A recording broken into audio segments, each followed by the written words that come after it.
It was in 1947 when Jaja Anoche Wachuko, the first Speaker of the Nigerian House of Representatives and the first Nigerian Minister for Foreign Affairs, referred to Lagos as a no-man's land. Recently, in 2013, a former governor of Abuja State, Orji Uzor-Kalu, also made the same assertion, which generated a lot of debate among Nigerians, especially Lagosians. Lagos, also known as Eko, is the most populous state in Nigeria. It is also one of the fastest growing cities in the world. Lagos is a major financial center in Africa and the economic capital of West Africa. The megacity has the fourth highest GDP in Africa and houses one of the largest and busiest seaports on the continent. So, it is unsurprising that Lagos will be referred to as a no-man's land due to the presence of almost every Nigerian tribe, as well as foreigners from other countries in the city. But is Lagos really a no-man's land? We shall know more right after this.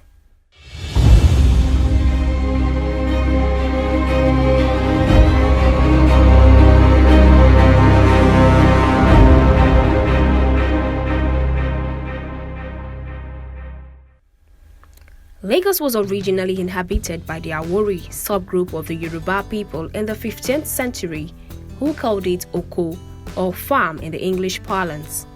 Under the leadership of the Oloyi Olofin, the Awori moved to an island now called Ido, and then to the larger Lagos Island. The Awori were from Ile-Ife, the cradle of Yoruba land.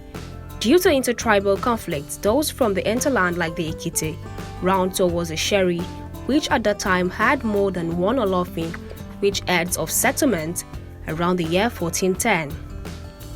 When the people fled from the hinterlands to Oko, most of them scattered again, some to Iro, some to Ota and Ado, and the rest to Ebute-Metta, that is the three landing places. Around the year 1570, the Oba of the Benin Kingdom, Oba Orogboa, heard from one of his traders complained about being mistreated by the Awori people. Oba Orogboa then sent a trade expedition by the sea to engage with the Awori people, who nonetheless declined to engage and attacked the mission sent by Benin. Upon hearing this, as the mission returned to Benin City, the Oba of Benin commanded the assembling of a war expedition led by Ado, a prince of Benin, which headed to the settlement of the Awori in present-day Lagos and demanded an explanation. It was Prince Ado who named the settlement Eko, a Benin word which means war camp. On getting there, Ado and his army were more than well received. The Awori from Lagos asked Prince Ado to stay there and become their leader. Ado agreed on the condition that they surrendered their sovereignty to the Oba of Benin, to which the Awori people of Lagos gladly agreed. Then, the Oba of Benin gave his permission for Prince Ado and the expedition to remain in Eko with the Awori. The Oba later sent some of his chiefs, including the Eleto Odibo, Obanikoro and others, to assist Ado in the running of Eko. Eko is still the native name for Lagos. When the Portuguese came in contact with Eko in 1472 and saw that the area was made up of creeks and lagoons, they named it Lagos, which means lakes in their native language. From the crowning of Ado as its first Oba, Lagos or Eko served as a major center for slave trade. It was ruled by the descendants of King Ado of Benin from around 211 years until 1841, when Oba Akitoye ascended the throne of Lagos and attempted to ban slave trading. Local merchants strongly opposed the intended move.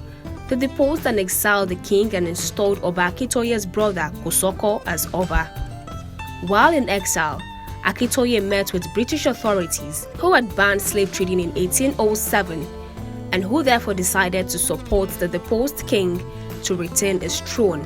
With the success of the British intervention in 1851, Akitoye was reinstalled as Oba of Lagos. In practical terms, however, British influence over the kingdom had become absolute, and 10 years later, in 1861, Lagos was formally annexed as a British colony.